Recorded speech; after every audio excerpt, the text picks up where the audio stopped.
Bonsoir et bienvenue dans la question-réponse numéro 8. Alors celle-là, ça fait un petit moment qu'on me l'a posée, mais des fois, je mets longtemps à répondre parce que je veux bien réfléchir et je veux faire une réponse de qualité.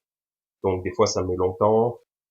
Je médite, je réfléchis, je lis, et puis des fois aussi, je sais pas. Donc je sais pas, mais peut-être que plus tard, je saurai. Donc des fois, ça prend du temps.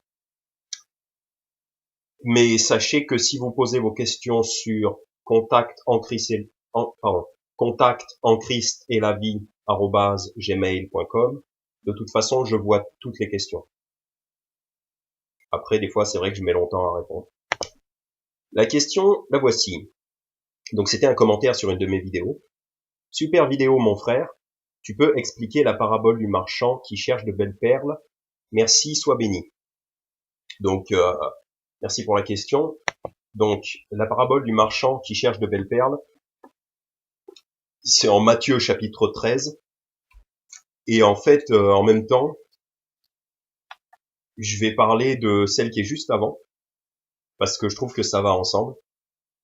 Donc, on va lire Matthieu chapitre 13, versets 44 à 46. Donc, c'est deux paraboles, en fait. Deux paraboles courtes, qui vont bien ensemble, je trouve. Donc, Matthieu 13, versets 44 à 46. Le royaume du ciel est encore semblable à un trésor caché dans un champ, qu'un homme a trouvé et qu'il cache, et de la joie qu'il en a, il s'en va et vend tout ce qu'il a et achète ce champ-là. Le royaume du ciel est encore semblable à un marchand qui cherche de belles perles et qui, ayant trouvé une perle de grand prix, s'en est allé et a vendu tout ce qu'il avait et l'a acheté. Donc, il y a deux paraboles. Dans les deux cas, c'est quelqu'un qui découvre quelque chose de grande valeur. Donc, dans un cas, c'est un trésor et dans l'autre, c'est une très belle perle. Et dans les deux cas, la personne vend tout ce qu'elle a. Donc, dans un cas, c'est pour acheter le champ dans lequel il a trouvé le trésor. Et dans le deuxième cas, c'est pour acheter la perle directement. Donc, je vais faire 3 points dans cette question-réponse. Premier point, ça n'enseigne pas qu'il faut payer pour son salut, tout simplement. Parce que le salut n'est pas par les bonnes œuvres. On peut pas payer pour son salut, que ce soit avec de l'argent ou avec des bonnes œuvres. Deuxième point, on va voir que ça nous enseigne l'immense valeur du don de Dieu, du salut en Jésus-Christ. Parce que justement, le monsieur, dans les deux cas, il vend tout ce qu'il a. Donc ça, c'est bien pour montrer que le don de Dieu en Jésus-Christ est d'une valeur immense. Donc, il faudrait qu'on soit prêt, enfin, ça vaudrait le coup. Voilà, c'est ça qu'il faut dire. Ça vaudrait le coup de vendre tout ce qu'on a pour le royaume de Dieu. Pas pour le salut. Ça, on verra au point 1. Ça sert à rien. On peut pas l'acheter, le salut. Et troisième point, j'y réfléchis et j'ai une petite idée, enfin, j'ai une idée. Pourquoi le monsieur, dans la première parabole, au verset 44, pourquoi il achète le champ? Parce que dans la deuxième parabole, il achète juste la perle. Dans la première parabole, il achète le champ. Et je trouve que ça nous donne un petit truc supplémentaire qui est intéressant. Donc, que je vais développer en troisième point. Donc, premier point, ne vous laissez pas arnaquer par les gens qui vont utiliser cette parabole, des faux prophètes, qui vont utiliser cette parabole pour enseigner qu'il faut être prêt à tout abandonner pour Jésus-Christ, qu'il faut être prêt à tout donner à Jésus-Christ, à consacrer sa vie à Jésus-Christ, à vendre tous ses biens, à tout abandonner, bref. Ne vous laissez pas arnaquer par des gens qui vous diraient, faussement, que cette parabole enseigne un salut par les œuvres, pour être sauvé, pour aller au paradis. Parce que c'est pas le cas.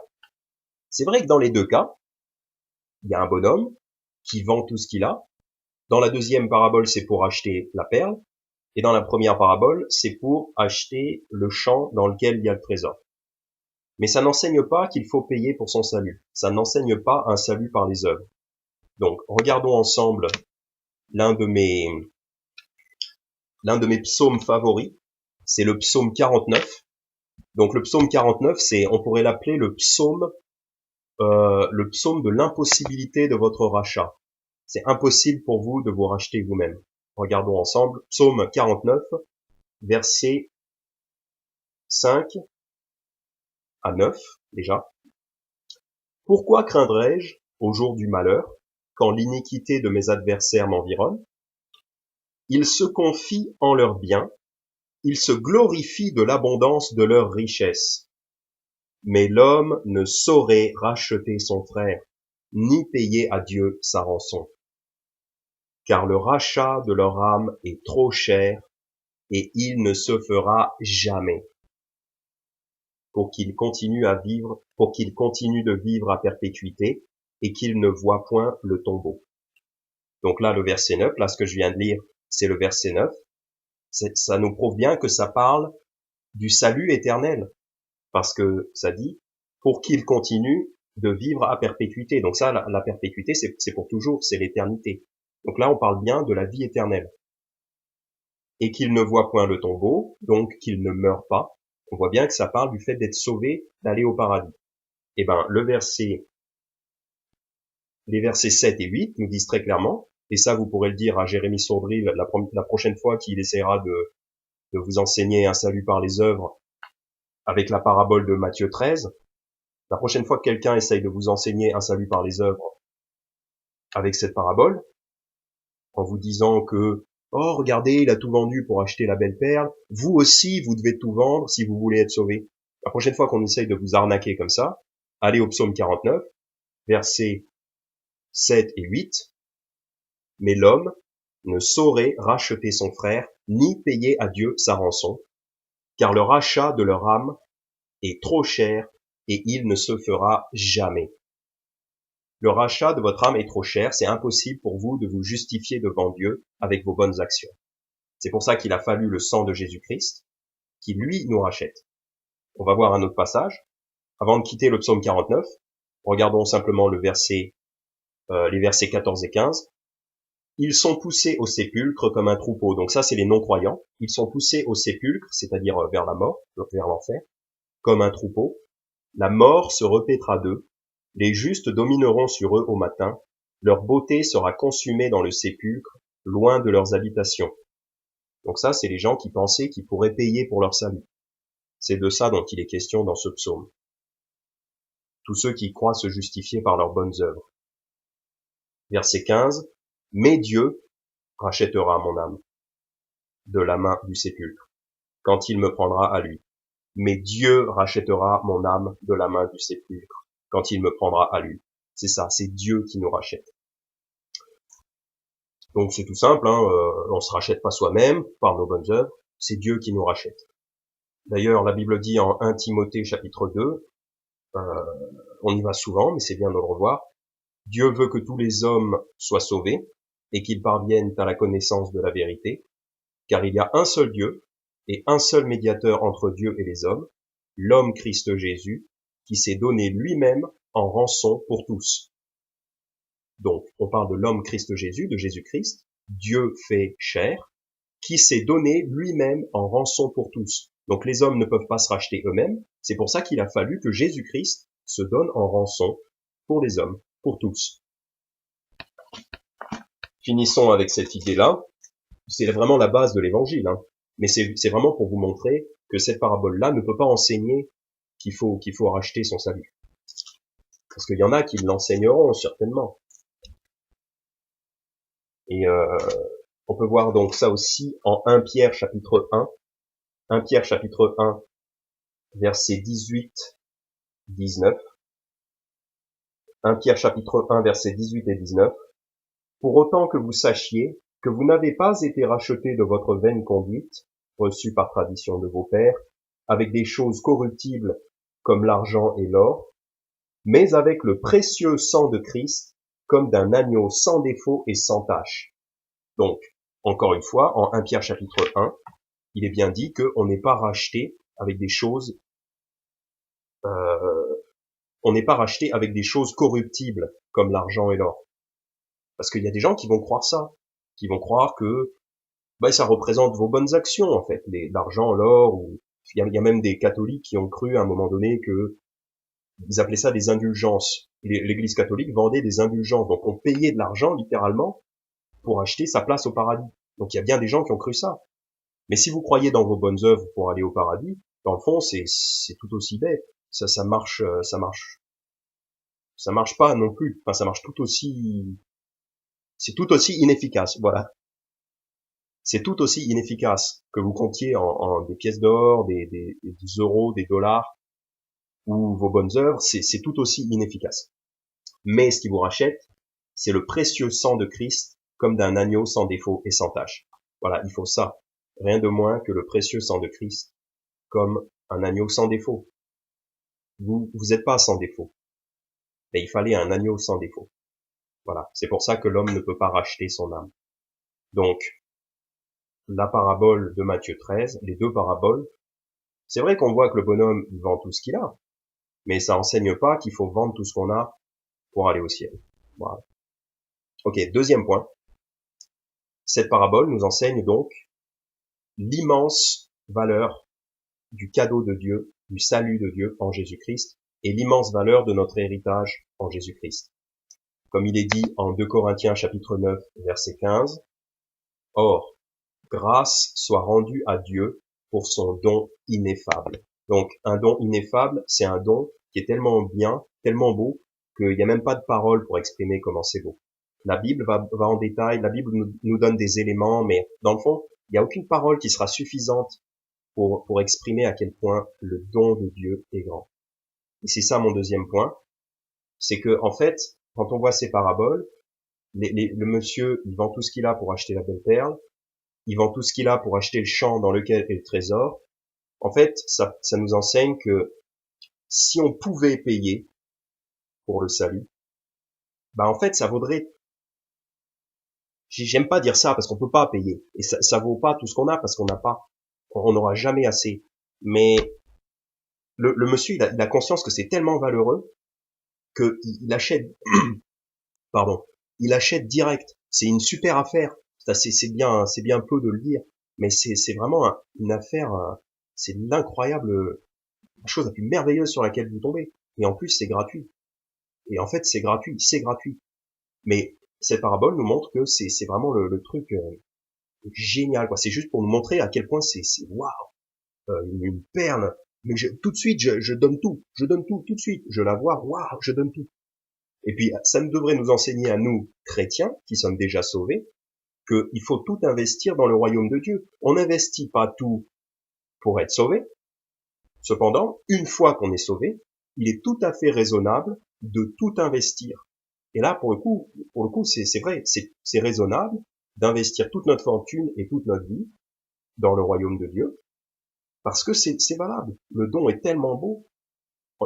C'est un don ineffable, donc on peut même pas le décrire à quel point c'est beau. On passera l'éternité à décrire à quel point c'est beau, en gros. Et à s'en réjouir. Donc je vais développer cette idée-là, qu'on voie un petit peu l'immense valeur du don de Dieu. Donc à mon avis, c'est ça qu'enseigne la parabole. C'est un don immense. On ne peut pas payer pour, mais néanmoins, c'est un don immense. Parce que le mec, il voit ça, il l'achète direct. Il n'hésite pas, il donne toute sa fortune. Alors, le don de Dieu a une valeur immense. Tout d'abord, le salut a une valeur immense. En Jean chapitre 15 au verset 13, Jésus dit à ses 12, « Nul n'a un plus grand amour que celui qui donne sa vie pour ses amis. » Nul n'a un plus grand amour que celui qui donne sa vie pour ses amis. Et les gens, ils se disent, regardez, Jean chapitre 15, verset 13 nous témoigne du grand amour de Jésus parce qu'il a donné sa vie pour ses amis. Et il le dit lui-même, nul n'a plus grand amour que celui qui donne sa vie pour ses amis. Et c'est vrai que Jésus a donné sa vie pour ses amis. Mais Jésus, il n'a pas seulement donné sa vie pour ses amis, il a donné sa vie pour ses ennemis aussi. C'est ça qu'il faut comprendre. C'est en ça qu'on voit l'immense valeur du don du salut. C'est que le Christ n'a pas seulement donné sa vie pour ses amis, il a aussi donné sa vie pour ses ennemis. Quand il nous dit en Jean chapitre 15 verset 13, nul n'a de plus grand amour que celui qui donne. Nul n'a un plus grand amour que celui qui donne sa vie pour ses amis. Je pense qu'en fait, il parle de l'amour humain. Quand il dit nul, aucun, personne, nul n'a de plus grand amour. En fait, il parle de l'amour humain. Parce que c'est vrai que humainement, il n'y a pas un plus grand acte d'amour que de donner sa vie pour ses amis. C'est un acte d'amour qui est là. C'est l'amour humain. Mais le Christ, il a donné sa vie pour ses ennemis. On va voir ça. Et c'est un amour encore plus grand. C'est pour ça que le don de Dieu, le don du salut en Jésus-Christ, il est d'un amour immense. Parce que quand Jésus il dit nul n'a de plus grand amour que celui qui donne sa vie pour ses amis, il parle des humains. Mais lui, il n'est pas humain, il est divin. Donc il est encore plus que le plus grand amour que quelqu'un donnerait. C'est ça en fait. Et c'est vrai que il a donné sa vie pour ses amis, puisqu'il a donné sa vie pour ses disciples qui étaient ses amis, mais il a aussi donné sa vie pour ses ennemis. C'est un thème dans la Bible, évidemment, c'est vraiment la base du christianisme, que tout le monde peut être sauvé. Le salut de Dieu est offert à tout le monde. D'ailleurs, il n'y a pas besoin d'être un ami du Christ pour en bénéficier. C'est vraiment tout le monde qui peut en bénéficier, regardez. Colossiens chapitre 1, versets 20, 21, 20, 21. Colossiens chapitre 1, versets 20 et 21. Et de réconcilier par lui, donc par Jésus-Christ, et de réconcilier par lui toute chose avec soi, ayant fait la paix par le sang de sa croix, à savoir, tant les choses qui sont sur la terre que celles qui sont dans le ciel. Et vous, qui étiez autrefois étrangers et ennemis dans votre pensée, par de mauvaises œuvres, il vous a toutefois maintenant réconciliés. Donc, verset 21, je reprends. Et vous, qui étiez autrefois étrangers et ennemis dans votre pensée, par de mauvaises œuvres, il vous a toutefois maintenant réconciliés. Voyez, c'est ça l'immense amour de Dieu. L'amour humain, il est là, il est de donner sa vie pour ses amis. Humainement, c'est pas possible d'avoir un plus grand amour que ça. Mais Dieu, il donne sa vie pour ses ennemis. Ce verset, Colossiens 1, 21, nous dit, avant d'être sauvé, on est ennemi de Dieu, on est en animosité contre Dieu, à cause de nos pensées, on veut faire ce qu'on veut, on comprend pas vraiment ce qui est bien, ce qui est mal, on fait ce qu'on veut, on a des idoles, on croit pas au vrai Dieu, enfin, on est en animosité contre Dieu. Et malgré ça, il donne sa vie pour nous. C'est encore déployé ce thème en Romains chapitre 5, à côté du verset très célèbre Romains chapitre 5 verset 8, mais c'est bien de voir les versets qui sont avant aussi. En commençant au verset 6, Romains chapitre 5 verset 6, car lorsque nous étions encore sans force, Christ est mort en son temps pour des impies. Car à peine mourrait-on pour un juste, peut-être se résoudrait-on à mourir pour un homme de bien. Donc c'est ça qu'on a vu en Jean chapitre 15 verset 13. Peut-être se résoudrait-on à mourir pour un homme de bien. Nul n'a de plus grand amour que celui qui donne sa vie pour ses amis. Voilà, au pire, au mieux plutôt, au mieux je vais donner ma vie pour mes amis, ou alors pour quelqu'un de bien, pour quelqu'un que je considère comme un héros, comme quelqu'un que je considère comme un bienfaiteur. Par exemple, un pasteur qui se donne pour Dieu, qui souffre, qui prêche l'évangile et tout ça. Peut-être, enfin moi je dis pas que je le ferai, mais peut-être que quelqu'un à la limite donnerait sa vie pour sauver cet homme-là. Ça, c'est l'amour humain. Et c'est ce qui est dit ici en Romains chapitre 5, au verset 7, car à peine mourrait-on pour un juste. S'il y a un juste, à peine on va mourir pour lui. C'est bien déjà, mais voilà, ça s'arrête là. L'amour humain, ça va pas plus loin que ça. Peut-être se résoudrait-on à mourir pour un homme de bien. Mais, donc c'est là la différence, c'est là que Dieu nous surpasse, c'est là que l'amour de Dieu surpasse l'amour de l'homme, mais Dieu fait valoir son amour envers nous. Donc faire valoir, ça veut dire mettre en avant et montrer à quel point il est supérieur en valeur. Faire valoir, ça veut dire montrer à quel point il a une grande valeur. Donc Dieu montre à quel point il a une grande valeur pardon, Dieu montre à quel point son amour est immense envers nous. Dieu fait valoir son amour envers nous, en ce que, lorsque nous étions encore des pécheurs, Christ est mort pour nous. Donc même si on était des pécheurs, on était coupable, Christ est quand même mort pour nous. Comme on a vu en Colossiens 1, verset 21, on était ennemis par nos pensées et par de mauvaises œuvres. Ben c'est ça. Lorsque nous étions encore des pécheurs, Christ est mort pour nous. Donc ça nous montre l'immense amour de Dieu qui est au-dessus de l'amour humain. L'amour humain, il a un seuil, il a un plafond. Il a un plafond, c'est que nul n'a de plus grand amour que celui qui donne sa vie pour ses amis. Et ce nul, au début de la phrase, en fait, ça parle des êtres humains.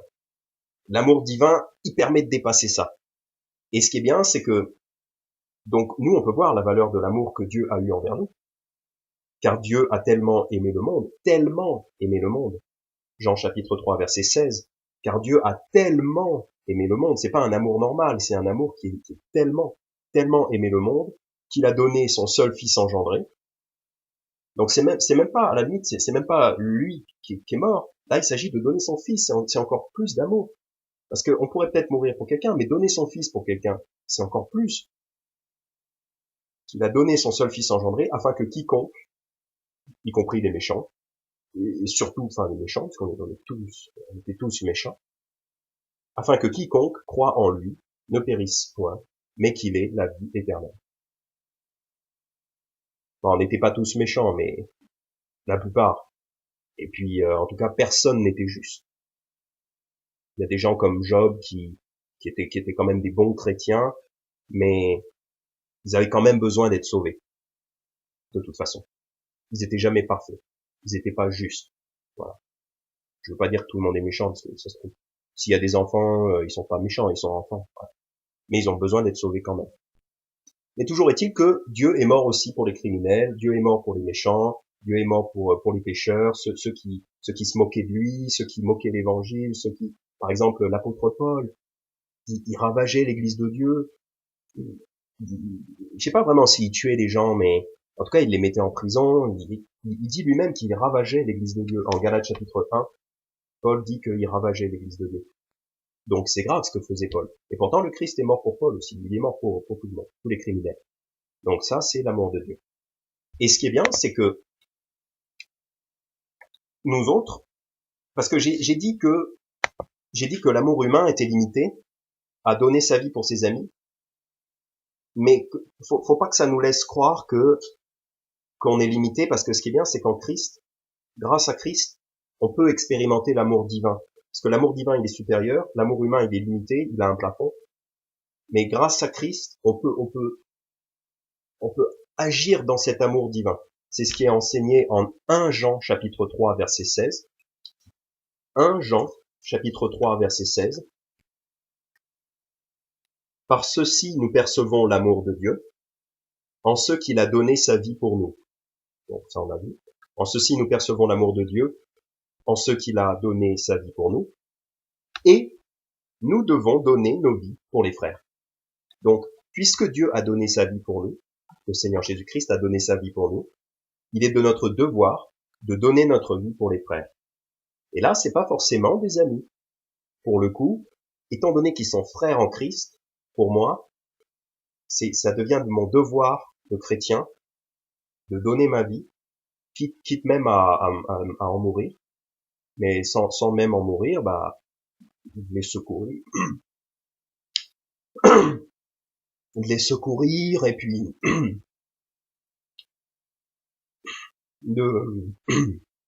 d'aider mes frères et sœurs, de les secourir, voilà. Quitte à même y laisser ma vie, peut-être, si besoin. Et donc je peux faire agir l'amour de Dieu en moi. Je peux donc dépasser le plafond de l'amour humain grâce à Dieu. Je dis pas que je vais le faire forcément moi, mais en tout cas on peut le faire et on doit le faire. C'est de notre devoir. Donc ça c'est l'immense amour de Dieu qu'on peut voir dans le salut, que Dieu donne son seul Fils engendré. Donc c'est une immense preuve d'amour. La valeur du cadeau de Dieu. Pour lui, c'était pas gratuit. Pour nous, c'est gratuit.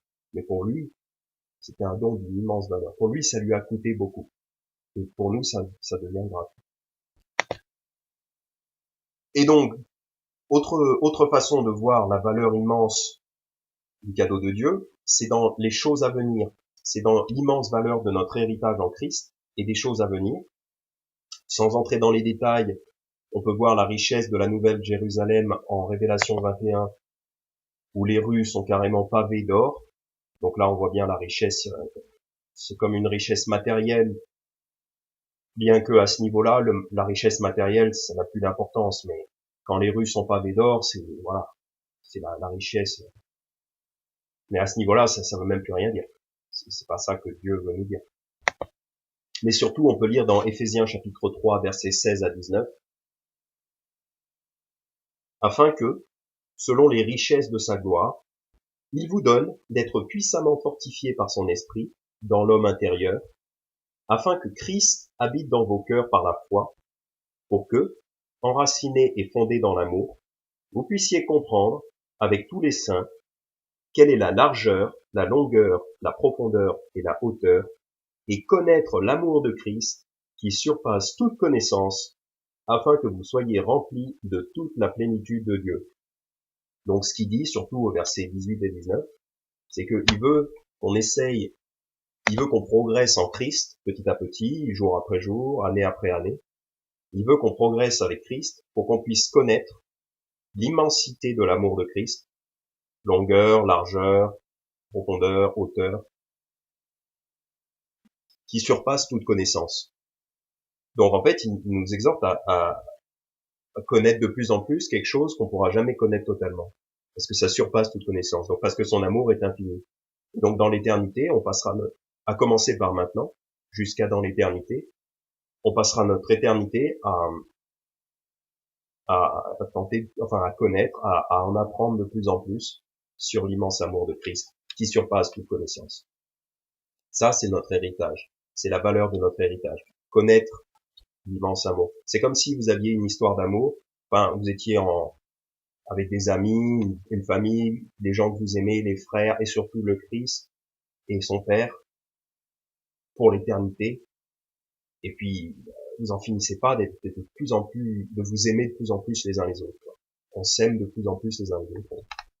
On connaît de mieux en mieux l'immensité de l'amour qu'on pourra jamais connaître totalement. Ça donne une idée de l'immensité du cadeau de Dieu. On peut voir ça aussi en Éphésiens chapitre 1, versets 16 à 21. Je ne cesse de rendre grâce pour vous en faisant mention de vous dans mes prières, afin que le Dieu de notre Seigneur Jésus-Christ, le Père de gloire, vous donne un esprit de sagesse et de révélation dans sa connaissance, qu'il éclaire les yeux de votre entendement, afin que vous connaissiez quelle est l'espérance à laquelle vous êtes appelés, et quelles sont les richesses de la gloire de son héritage dans les saints, et quelle est, envers nous qui croyons, l'infinie grandeur de sa puissance, conformément à l'efficacité du pouvoir de sa force, qu'il a déployé en Christ quand il l'a ressuscité des morts et qu'il l'a fait asseoir à sa droite dans les lieux célestes, loin au-dessus de toute principauté, et pouvoir, et puissance, et domination, et de tout nom qui est nommé, non seulement dans ce monde, mais aussi dans celui qui est à venir. Donc surtout ce que je veux regarder, c'est le verset 18. Donc Paul voudrait que Dieu éclaire, donc qu'il éclaire les yeux de votre entendement, afin que vous connaissiez quelle est l'espérance à laquelle vous êtes appelés, donc ça c'est notre héritage en Christ, et quelles sont les richesses de la gloire de son héritage dans les saints, et quelle est, envers nous qui croyons, l'infinie grandeur de sa puissance, conformément à l'efficacité du pouvoir de sa force. Donc pour bien se rendre compte de l'immense privilège, l'immense don de l'héritage qu'on reçoit en Christ, et qui nous attend encore à découvrir, qui est encore à découvrir, on peut regarder ces versets. Ça nous parle l'espérance à laquelle vous êtes appelés, les richesses de la gloire de son héritage dans les saints. Donc vraiment, il décrit ça. Et ensuite, l'infinie grandeur de sa puissance. On peut avoir une idée. En fait, on peut pas décrire exactement ce qui va nous arriver, parce que c'est un don ineffable, un don que les mots humains ne peuvent même pas exprimer tellement c'est grand. Mais on peut visualiser à quel point c'est grand. En tout cas, on peut voir que c'est infini. Enfin, on peut pas voir que c'est infini, mais enfin bref, c'est infini. En Éphésiens 2, verset 7, il dit, donc les versets d'avant, Éphésiens chapitre 2, le début du chapitre, il nous décrit un petit peu il nous décrit notre salut, donc comment il nous a pardonné, vivifié, donc régénéré, ressuscité, fait asseoir dans les lieux célestes. Donc tout ça, c'est comme si c'était fait. La résurrection, c'est comme si c'était fait. Hein. Parce qu'une fois que vous avez cru en Christ, puisque Dieu est fidèle, c'est aussi bien que si c'était déjà accompli.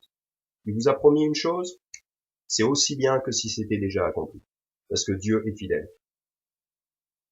Comme il le dit en 1 Corinthiens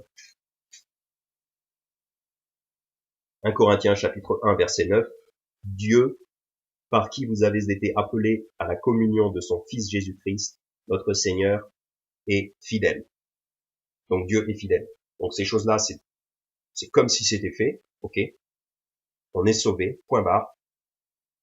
Verset 7, donc il nous a sauvés, il nous régénère, tout ça. Verset 7, afin de montrer dans les âges à venir les immenses richesses de sa grâce par sa bonté envers nous dans le Christ Jésus.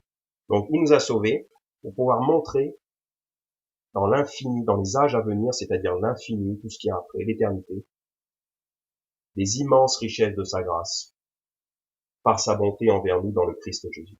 Donc Dieu veut montrer les immenses richesses de sa grâce parce que c'est immense. Un vrai trésor. Donc c'était le point numéro 2. Alors le point numéro 1, c'était on peut pas payer pour son salut. Donc la parabole les deux paraboles en Matthieu 13, le monsieur qui paye pour un trésor, ça enseigne pas qu'on peut acheter son salut. Le point numéro 2, c'est que ça nous montre l'immense valeur du don du royaume de Dieu. L'immense valeur du royaume de Dieu. À quel point c'est précieux. Et une fois qu'on est sauvé, on a reçu ça gratuitement, mais c'est précieux. On a quelque chose d'immensément précieux en nous. Et ça, il faut s'en rappeler souvent. Donc quand on lit ces paraboles, Matthieu 13, c'est bien de repenser à quel point le don qu'on a reçu, qu'on a déjà reçu, nous qui avons cru, à quel point c'est précieux. Et si on pouvait payer pour le don du salut, il faudrait le faire avec toute sa richesse. Bon, bien sûr, on peut pas. Mais le monsieur, il n'hésite pas, il investit toute sa fortune dans la parabole. Et des fois, il y a une confusion dans les versets comme, par exemple, Marc chapitre 8, verset 36. Et en fait, c'est aussi dans Matthieu et dans Luc, un petit peu différemment, mais des passages qui ressemblent. Mais en Marc chapitre 8, verset 36, par exemple, Jésus nous dit, versets 35 et 36 et 37, car quiconque voudra sauver sa vie la perdra, mais quiconque perdra sa vie à cause de moi et de l'évangile la sauvera. Car que profitera-t-il à un homme s'il gagne le monde entier et qu'il perde son âme? Ou que donnera un homme en échange de son âme? Donc des fois les gens, quand ils voient ça, ils disent, voyez, si vous abandonnez pas tout, si vous n'êtes pas prêt à donner toute votre vie à Christ, à tout abandonner, à tout vendre, vous pouvez pas être sauvé. C'est pas ça que ça enseigne. Ça enseigne juste que ça vaudrait le coup. En fait, ça vaudrait le coup, mais du coup, on se rend compte que c'est impossible. Après qu'on ait compris que c'est impossible, on comprend donc que ces versets-là, qui des fois posent problème, on comprend que ça ne s'applique pas au salut. Quand il nous dit quiconque voudra sauver sa vie la perdra, mais quiconque la perdra à cause de moi et de l'évangile la conservera, mais quiconque perdra sa vie à cause de moi et de l'évangile la sauvera. Une fois qu'on a compris qu'on pouvait pas être sauvé par ses bonnes œuvres, on comprend donc que la seule application qui reste, c'est pour vivre la vie chrétienne. Donc, autrement dit, si j'essaye de sauver ma vie, si j'essaye de conserver ma vie, la vie que j'avais avant, j'avais des projets, par exemple, mettons que avant, j'avais envie d'être pilote d'avion. Et je pense que c'est pas très compatible avec la vie chrétienne, pilote d'avion. C'est un exemple, mais c'est un métier qui est pas très compatible avec la vie chrétienne, parce que tu es toujours en voyage, t'es jamais disponible le dimanche pour l'église et tout ça. Bon, avant, mettons que je voulais être ça. Et si je veux sauver cette vie-là, si je veux sauver ma vie d'avant, je vais pas vivre pour Christ. Si je suis pilote d'avion, je vais pas tellement pouvoir vivre pour Christ. Ça va pas être génial. Donc en fait, je sauve ma vie de pilote d'avion, je la conserve, je garde mes projets d'avant et je ne fais pas la volonté de Dieu. Mais cette vie-là, je vais la perdre dans le sens où Dieu ne me récompensera pas pour ça. Même si j'ai cru en Jésus-Christ, je suis sauvé, pas de problème. J'ai pas besoin d'abandonner ma vie de pilote d'avion pour être sauvé. Par contre, si j'abandonne pas ma vie de pilote d'avion, j'aurai aucune récompense. Donc en fait, tout ce que j'ai fait en tant que pilote d'avion, je vais le perdre. C'est un mauvais investissement. C'est un investissement qui va être perdu. J'irai quand même au ciel, parce que le ciel, c'est pas un investissement de ma part. Le ciel, c'est un cadeau que j'ai reçu de Dieu. Par contre, si je veux continuer à vivre ma vie, si je veux vivre ma vie de façon égoïste, selon ma propre volonté, je vais perdre. Je vais perdre ces choses-là. Je l'emporterai pas au paradis, comme on dit souvent. C'est bien, c'est un bon dicton. Et par contre, si je perds cette vie-là, si je décide, bon, je prends des résolutions, je renonce à être pilote d'avion, par exemple, et je sais pas, c'est juste un exemple. Hein. Si vous êtes pilote et que vous pouvez vivre une bonne vie chrétienne, peut-être, tant mieux pour vous. Si vous y arrivez, c'est bien, bravo. Je dis pas ça à cause de pilote d'avion, mais c'est l'exemple. S'il y a ce métier-là, ou alors, je sais pas moi, peut-être c'est ma passion pour, il faut absolument que j'aille faire du vélo le dimanche, mais ça m'empêche d'aller à l'église, je décide d'abandonner ça, j'abandonne ces choses-là, je change de métier, je change de loisir, j'arrête de regarder les dessins animés le dimanche matin, par exemple, et je perds cette vie-là. Je perds ma vie d'avant, je l'abandonne, je la mets de côté. Et du coup, je la conserve. Parce que comme du coup, ça me permet de vivre pour Christ, et le Christ, il me récompensera pour toujours dans l'éternité. Donc c'est valable. C'est valable. Et donc du coup, c'est valable pour moi de tout donner. De tout donner pour pouvoir, non pas pour acheter le salut, mais pour investir ma vie à servir Dieu. Pour investir ma vie à servir Dieu. Sachant que tout ce que j'investis dans le royaume de Dieu me suivra dans l'éternité. Parce que si je sers Dieu avec ma vie, Dieu me récompensera. Il y a vraiment deux choses à comprendre. Le salut est gratuit. Et ensuite, une fois qu'on est sauvé gratuitement, tout ce qu'on fait pour œuvrer pour Dieu, Dieu nous paye pour ça. Dieu nous paye pour ça. Tout ce que j'abandonne, c'est encore dit en plusieurs endroits, notamment en Matthieu 19. Jésus dit à ses disciples, je vous dis en vérité, au verset 29, Matthieu 19, 29, et quiconque aura quitté maison ou frère ou sœur ou père ou mère ou femme ou enfant ou champ à cause de mon nom, en recevra 100 fois autant et héritera la vie éternelle. En somme, il nous dit, tout ce que vous abandonnez ici, je vous le donnerai à 100 fois plus. Et c'est des choses qui sont pour la vie éternelle, qui seront gardées dans l'éternité. Donc par exemple, si vous abandonnez mettons que vous abandonnez votre salaire de 3000 euros et vous passez à un salaire de 2000 euros, dans le but de pouvoir servir Christ. Parce que votre métier à 3000 euros ne vous permettait pas de servir le Christ. Eh si vous gagnez 1000 euros en moins, c'est un peu stupide de parler en termes d'euros, parce qu'évidemment, on s'en fiche des euros, mais bon, c'est juste pour l'exemple. Si vous abandonnez 1000 euros, le Christ va vous donner 100 000. C'est idiot comme exemple. Mais bon, si vous êtes obligé d'abandonner j'ai pas envie de dire d'abandonner votre femme, mais c'est ce qu'il dit dans Matthieu 19, il dit, n'abandonnez pas votre femme. Mais par exemple, je sais pas moi, si vous avez un, il le dit en Matthieu 19, il dit si vous abandonnez frère, sœur ou père ou mère ou enfant ou femme à cause du Christ, bah en fait c'est plutôt eux qui risquent de vous rejeter. Si vous leur avouez que vous êtes chrétien, ils risquent de vous rejeter. Donc si ça vous arrive, si vous êtes rejeté à cause de Christ, sachez qu'il va vous en donner 100 fois plus. Donc c'est vraiment pour connaître la valeur de l'héritage, l'immense valeur. Et donc, puisqu'on a vu donc l'immense valeur du cadeau de Dieu, et ben ça nous enseigne à nous, les chrétiens, de ne pas le négliger.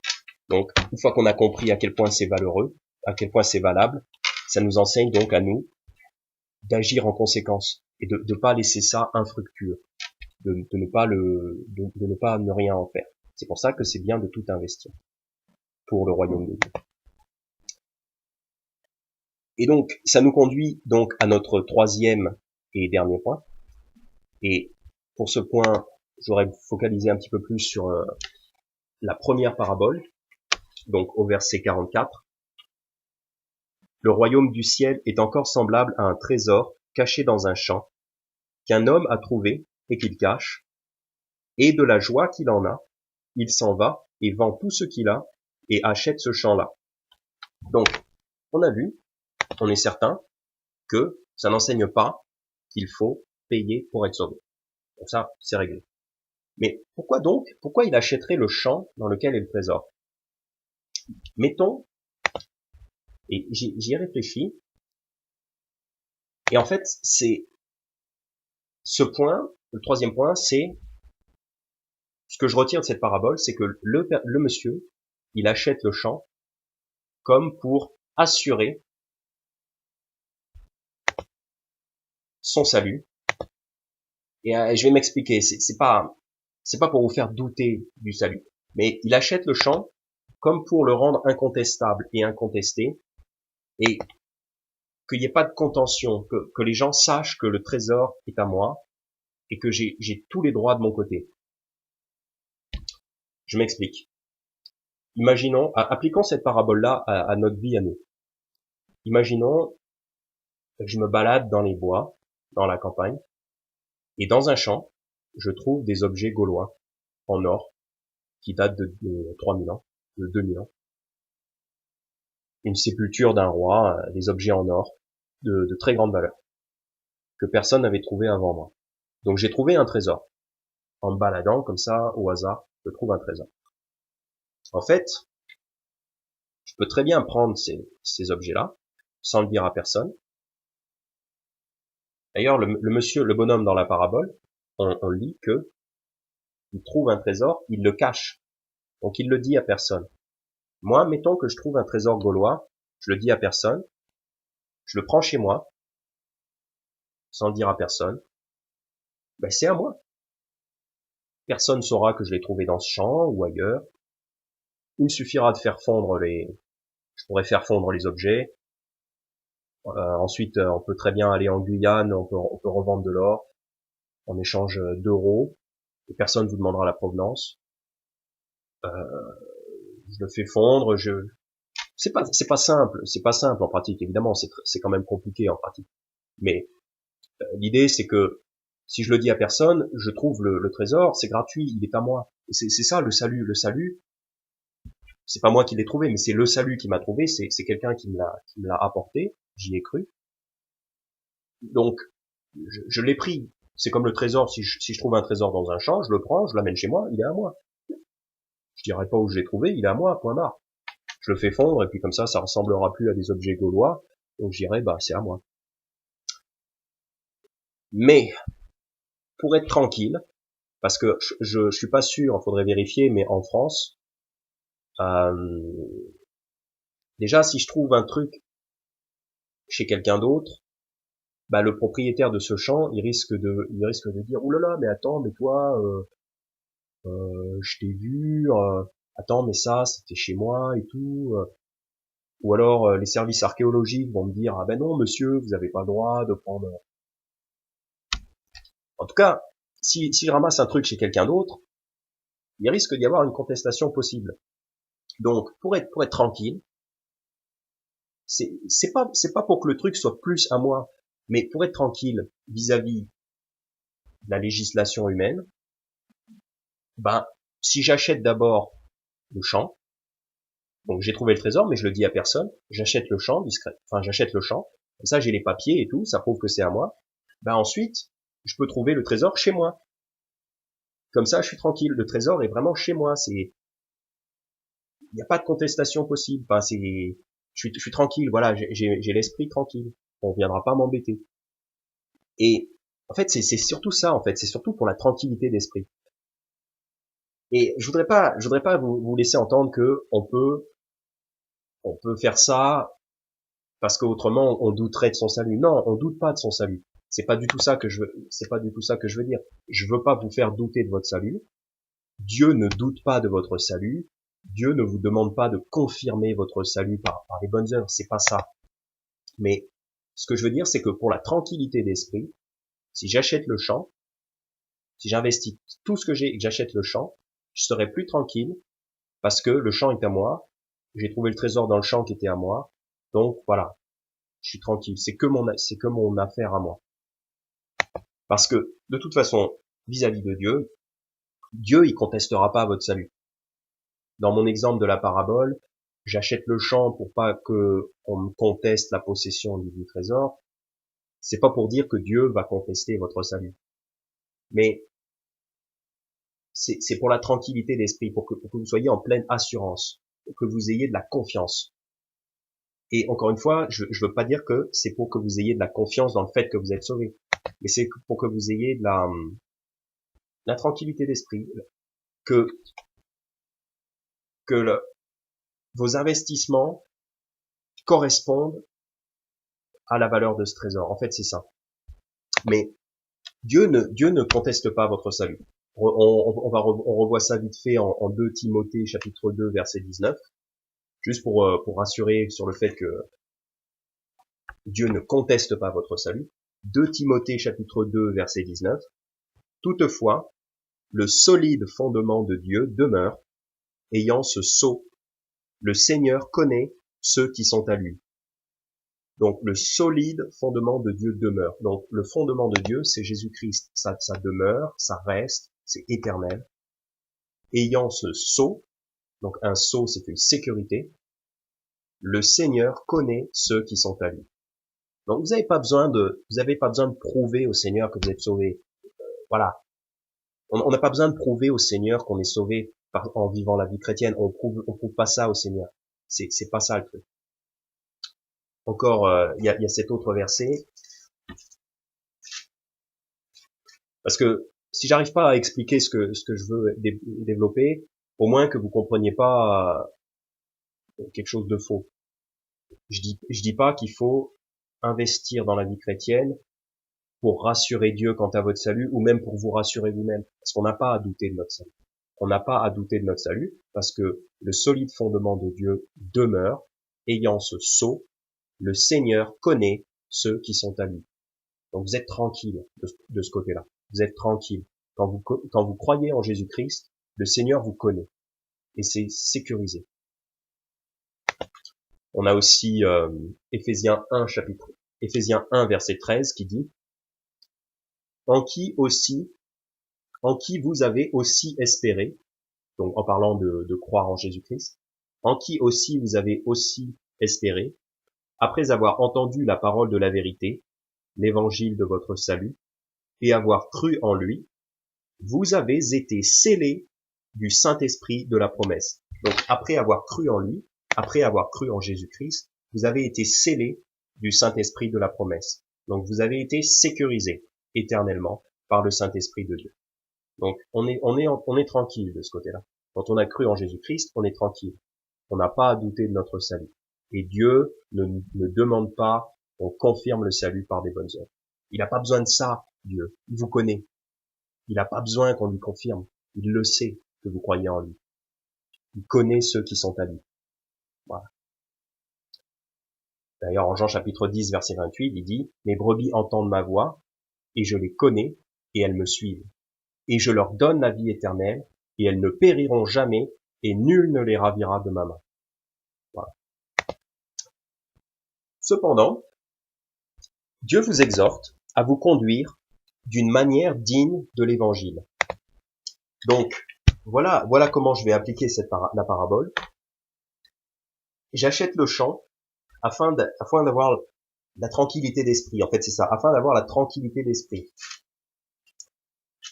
1 Jean chapitre 2, pardon. 1 Jean chapitre 2, versets 28 et 29. Maintenant donc, petits enfants, demeurez en lui, afin que, quand il paraîtra, nous ayons de la confiance et que nous ne soyons pas confus devant lui lors de sa venue. Si vous savez qu'il est juste, sachez que quiconque pratique la justice est né de lui. Donc je répète verset 28. Maintenant donc petits enfants, donc c'est les gens qui ont cru en Jésus-Christ, demeurez en lui, c'est-à-dire continuez à agir comme des chrétiens, continuez à obéir à ses commandements, afin que, quand il paraîtra, donc c'est-à-dire lors du retour du Christ, nous ayons de la confiance et que nous ne soyons pas confus devant lui lors de sa venue. Qu'est-ce que ça veut dire ça? En fait, ça veut dire que si vous ne continuez pas dans les bonnes œuvres chrétiennes, si vous ne vivez pas pleinement la vie chrétienne, quand le Christ va arriver, vous allez être comme déçu, parce qu'en fait c'est ça que ça veut dire confus. Confus, ça veut dire aussi déçu en quelque sorte. Comme si par exemple papa vous donne quelque chose à faire, il s'en va pour une journée et il revient le soir et vous avez pas fait ce qu'il vous avait demandé de faire. Vous allez être confus, vous allez être, lui il sera déçu de vous, puis vous aussi vous serez déçu de pas lui avoir obéi. Si vous passez la journée devant les jeux vidéo, papa vous a donné un travail à faire, papa va au travail, il revient le soir, si vous avez joué aux jeux vidéo toute la journée, que vous n'avez pas fait ce que papa vous a demandé, lui il sera déçu de vous. Et vous serez, dans le fond, vous serez déçu vous aussi, parce que c'est stupide de jouer aux jeux vidéo. Et c'est ça qu'il veut dire ici. C'est que, quand Jésus reviendra, si nous on est resté là, après avoir été sauvé, ok, on est sauvé. Mais si on est resté là et qu'on n'a fait aucune œuvre, si on n'a pas tout investi dans le royaume de Dieu, c'est là qu'on connecte avec la parabole, si on n'a pas tout investi pour acheter le champ, à l'arrivée du Christ, il va nous dire, mais pourquoi t'as pas investi tout ce que t'avais? Enfin, quand même, tu te rends pas compte, les récompenses que t'aurais eues. Quel dommage. Par exemple, toi, Joe, t'as été sauvé, mais ensuite t'as rien fait avec ton salut. C'est dommage. C'est dommage, franchement, le Christ revient et il est déçu. Parce que vous auriez pu faire beaucoup mieux, ça aurait été tellement bien, vous auriez eu des récompenses pour l'éternité, vous auriez régné avec lui. Là, vous allez au ciel, donc c'est bien. Mais bon, c'est un petit... Vous comprenez, c'est décevant, parce que voilà, on agit pour Christ, on vit la vie chrétienne, on vit pleinement la vie chrétienne.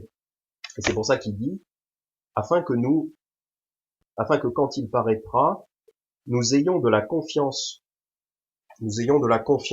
et que nous ne soyons pas confus devant lui lors de sa venue.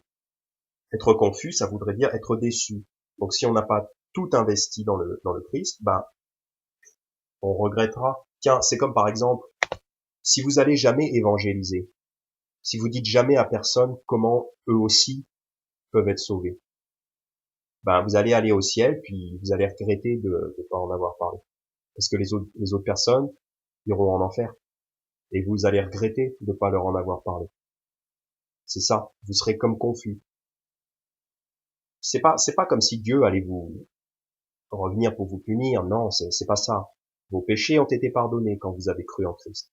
Mais si le Christ revient et que vous avez rien fait pour lui, vous serez tous les deux déçus. Lui, il sera déçu de vous, puis vous serez déçus d'avoir gâché votre vie. Vous aurez gâché votre vie. Si vous n'investissez pas tout dans le royaume de Dieu, vous gâchez votre vie. Toutes les choses que vous faites qui ne sont pas investies dans le royaume de Dieu, c'est un peu le concept qu'il y a dans 1 Corinthiens chapitre 3, c'est des choses qui vont brûler et qui ne seront pas conservées dans l'éternité. Donc vous serez déçus quand tout ce que vous avez fait de votre vie ou une grosse partie de ce que vous avez fait de votre vie, si ça s'en va en fumée et que ça reste pas pour l'éternité, vous serez déçu.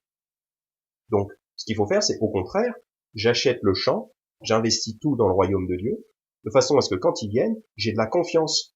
J'ai de la confiance parce que j'ai déjà tout investi. Donc pour moi, il vient, en fait, je suis prêt parce que pour moi, je le vis déjà, le royaume de Dieu. Enfin, je dis pour moi, mais pas pour l'état d'esprit, c'est ça. On veut surtout pas finir comme le roi Saül dans l'Ancien Testament, dans 1 Samuel chapitre 26 au verset 21. Le roi Saül, un petit peu avant la fin de sa vie, il dit « J'ai agi follement ». Il va bientôt mourir, il est sur la pente descendante.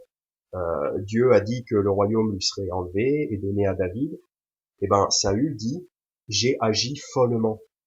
C'est quand même vraiment triste de dire ça à la fin de sa vie. Pourtant Saül est sauvé, et il se rend bien compte qu'il a gâché sa vie. Il a agi follement. Il a agi comme un imbécile. Il a mal agi.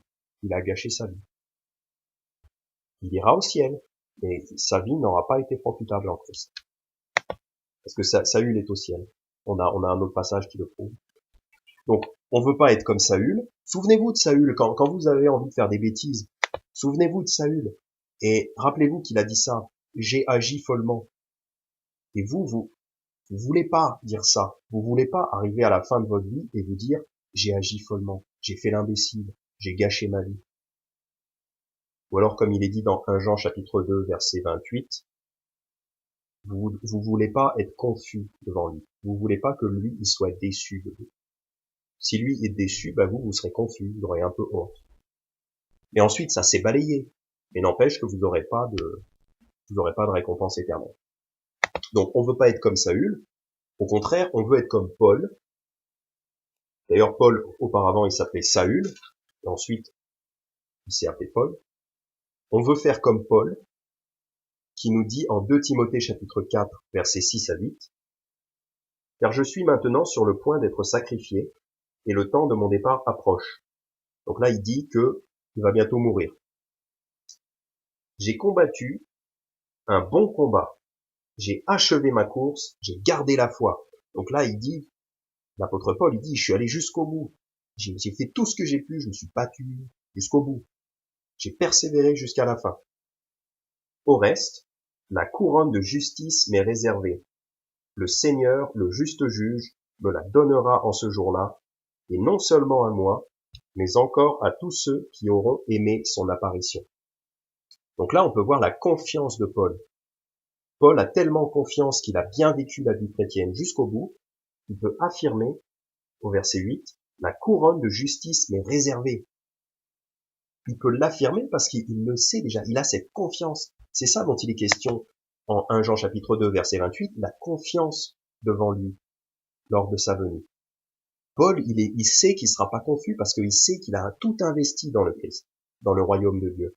Pour prêcher l'évangile, il a souffert, il a pas été marié,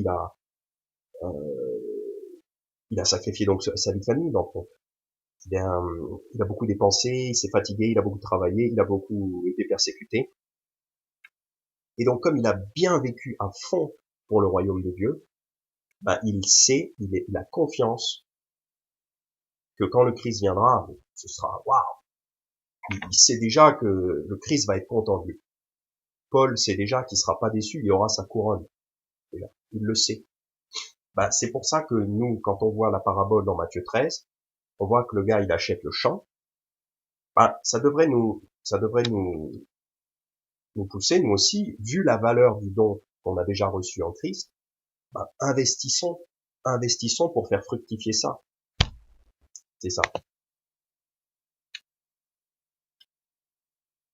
C'est aussi, ce concept, il est aussi développé en 2 Pierre, chapitre 1. Je vais juste lire un verset, parce que je voudrais pas que ça dure trop longtemps. Mais en 2 Pierre, chapitre 1, si jamais si vous aviez posé des questions à propos de ce verset-là, en fait, ça parle du même concept. 2 Pierre, chapitre 1. C'est pourquoi, frères, appliquez-vous d'autant plus à rendre votre appel et votre élection sûrs, car si vous faites ces choses, Car si vous faites ces choses, vous ne broncherez jamais, et car ainsi une entrée dans le royaume éternel de notre Seigneur et Sauveur Jésus-Christ vous sera pleinement accordée. Donc là, ce que l'apôtre Pierre enseigne, c'est pas qu'il faut travailler, c'est pas qu'il faut faire des œuvres pour être sauvé, mais c'est au verset 11, ainsi une entrée dans le royaume éternel de notre Seigneur et Sauveur Jésus-Christ vous sera pleinement accordée. En fait, il parle de la confiance avec laquelle on va entrer dans le royaume de Dieu, si on a bien appliqué les choses qu'il nous dit d'appliquer, si on a bien obéi à ses commandements, si on a bien suivi le Christ, si on a tout investi, tous nos biens, tout notre temps, toute notre énergie, tout notre mental dans le royaume de Dieu, eh ben, on pourra entrer pleinement. C'est-à-dire qu'on pourra faire la transition avec confiance. En fait, je vis déjà, si on vit déjà le royaume de Dieu, si on le vit déjà ici-bas, alors la transition, elle est facile, elle est cool. En fait, quand je dis la transition, c'est la mort, donc le passage dans l'éternité, il est cool. C'est pour ça que Paul, il avait cette confiance, parce que lui, il a cette confiance, parce que lui, pour lui mourir, c'est rien. D'ailleurs, il dit, je suis pressé de deux côtés, ayant le désir de déloger et d'être avec Christ, ce qui me serait beaucoup meilleur. En Philippiens chapitre 1. Parce que il sait que lui, pour lui, la mort, c'est juste un détail, c'est juste une petite transition facile. Parce qu'il a cette confiance.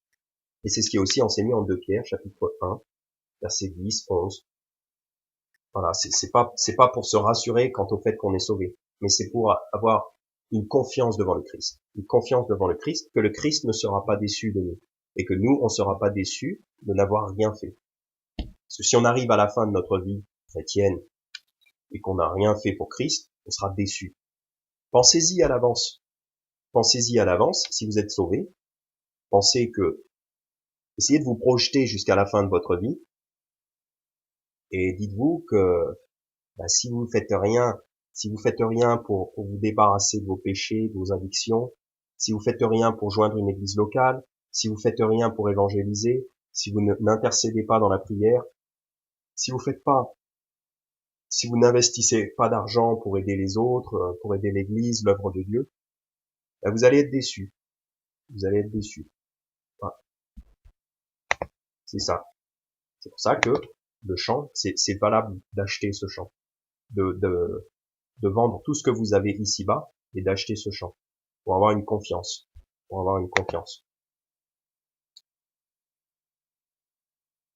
Et donc, ça rappelait, je vais lire aussi Philippiens 1, 10, pour que vous approuviez les choses qui sont excellentes, afin que vous soyez sincères et sans offense jusqu'au jour de Christ. Encore une fois, il parle pas du fait d'être sans offense, d'être sans péché. Il parle du fait d'avoir une confiance, d'avoir une communion avec le Christ, de persévérer dans les œuvres chrétiennes jusqu'à la fin, pour que quand le Christ revient, il est content de nous. Il peut dire qu'il est content de nous. C'est un thème. En fait, ça aurait dû valoir un message en soi-même, mais je veux pas que ça dure trop longtemps. Voilà, faut vraiment qu'on ait comme ça, on a cette confiance, quoi.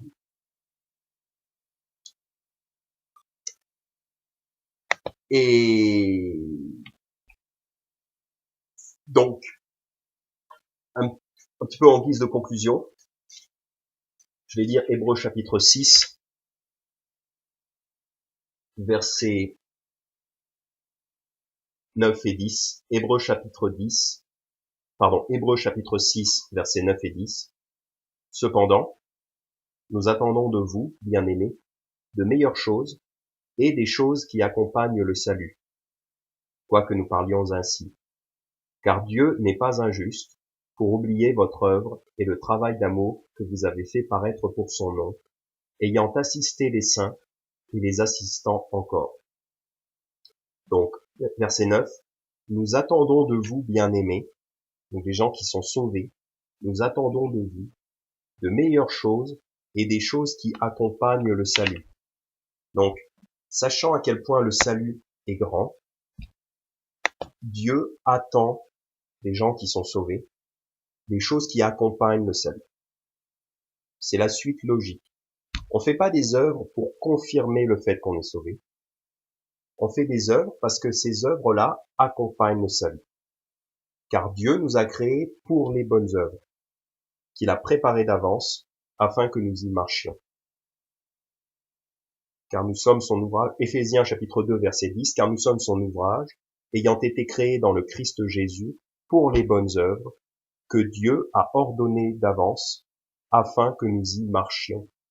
Donc Dieu a des bonnes œuvres, après que nous ayons été sauvés. Pour les gens qui sont sauvés, Dieu a prévu des bonnes œuvres, il a préparé des œuvres pour que nous y marchions, pour que nous les faisons. Ce sont des choses qui accompagnent le salut, qui vont arriver après.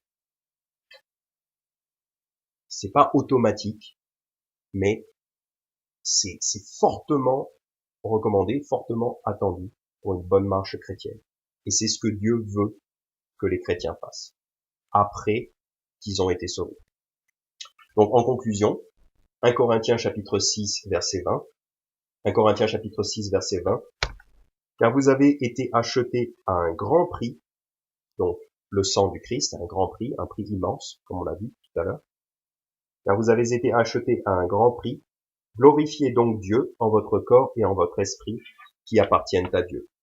Donc c'est ça, pour nous autres les chrétiens, nous avons reçu un trésor, nous avons reçu un trésor d'une valeur immense, gratuitement, nous l'avons reçu gratuitement.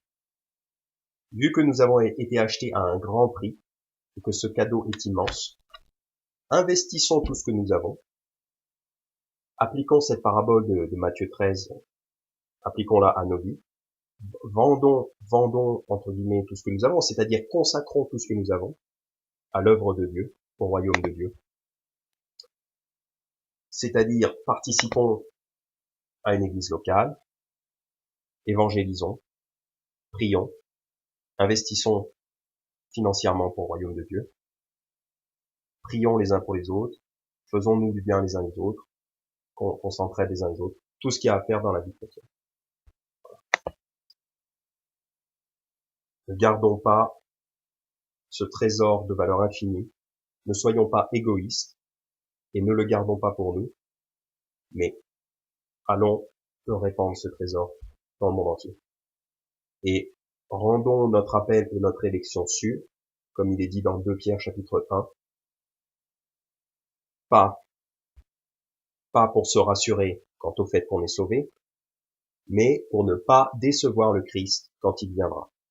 Et aussi pour ne pas être nous-mêmes déçus de nous-mêmes, déçus de ne pas avoir vécu la vie chrétienne comme nous aurions pu et comme nous aurions dû la vivre. Car si vous arrivez à la fin de votre vie et que vous n'avez pas investi pour le royaume de Dieu, vous serez déçus. Voilà. Donc, on ne voudrait surtout pas que vous soyez déçus. Merci encore pour les questions et j'espère que ça va être une bénédiction, que ça aura été une bénédiction pour vous. Vous êtes les bienvenus pour poser d'autres questions. À la gloire de Dieu. Amen.